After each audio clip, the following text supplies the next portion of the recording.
Everyone, इस video में हम देखेंगे किस तरह से हम एक एक्सेल में जहां हमारे पास कैलेंडर डेटा है या कोई स्केड्यूल डेटा है, तो उसमें हम वीकेंड्स और पब्लिक हॉलीडेज को हाईलाइट कर सकते हैं।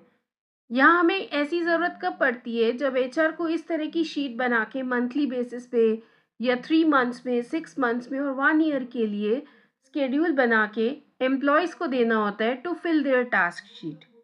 हमें इसकी ज़रूरत वीकली भी पड़ सकती है, मंथली भी पड़ सकती है या 3 मंथ्स भी पड़ सकती है। हम अक्सर मंथली देते हैं और end of the month employees इसको फिल करके रिटर्न करते हैं। तो मैं चाहती हूँ बीइंग एचआर, अगर मैं किसी को दे रही हूँ तो यहाँ पे जितनी भी वीकेंड्स हैं और पब्लिक हॉलीडेज़ हैं हाईलाइट हो जाएँ, तो मुझे भी क्लैरिटी होगी और एम्प्लॉय को भी क्लैरिटी होगी कि ये पर्टिकुलर डेज़ हमारे ऑफ डेज़ हैं। तो यहाँ हम देखते हैं हम किस तरह से उनको हाईलाइट कर सकते हैं।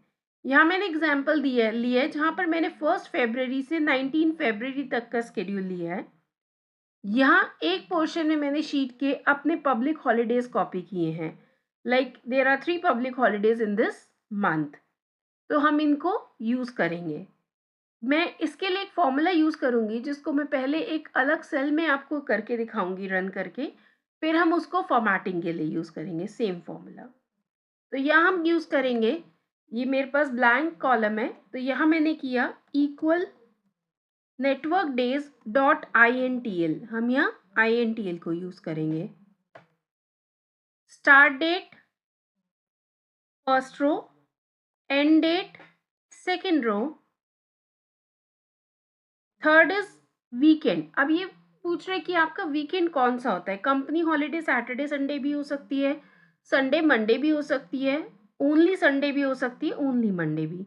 मैं करती हूँ, मेरे लिए सैटरडे संडे है तो मैंने यहाँ फर्स्ट वाला सेलेक्ट किया। आप वन टाइप भी कर सकते हो या टैब की से भी सेलेक्ट कर सकते हो। फिर ये पूछ रहा है इस पीरियड में जो आपने सेलेक्ट करना है फेब्रवरी की 19 डेज में या फुल फेब्रवरी मंथ में कौन सी हॉलीडेज है, पब्लिक हॉलीडेज।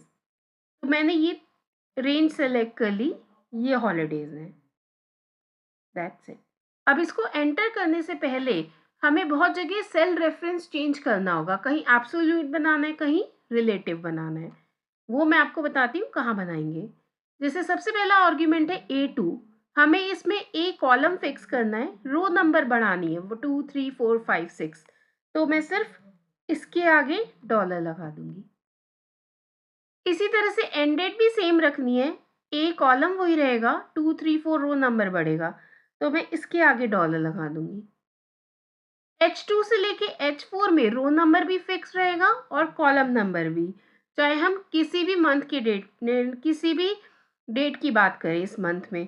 तो इसके लिए मैं F4 से एब्सोल्यूट रेफरेंस लगा दूंगी, लाइक दिस। H4 के बीच में क्लिक करके F4। अब आप अगर इसको ड्रैग करेंगे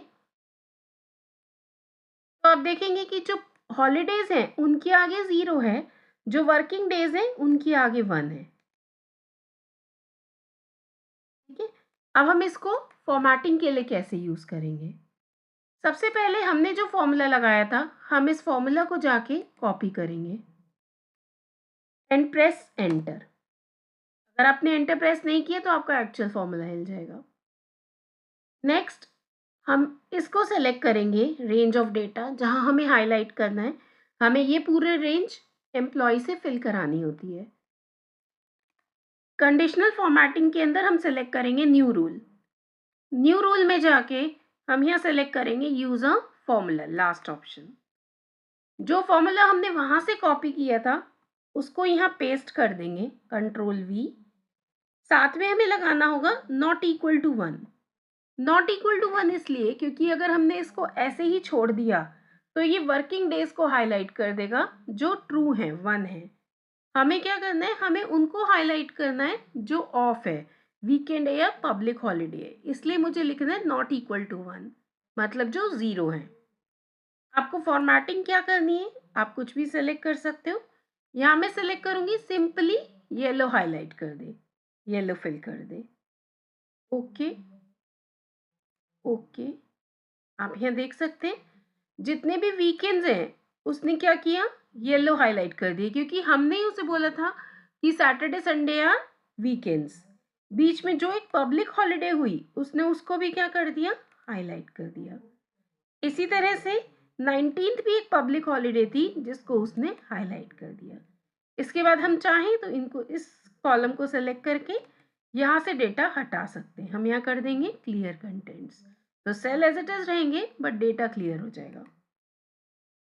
और इसके बाद हम ये शीट यूज़र को प्रोवाइड कर सकते हैं जिससे वो अपनी टाइम शीट फिल करके हमें मंथली बेसिस पे या 3 मंथ्स में और वॉट एवर यू वांट उस तरह से फिल करके हमें सबमिट कर दें।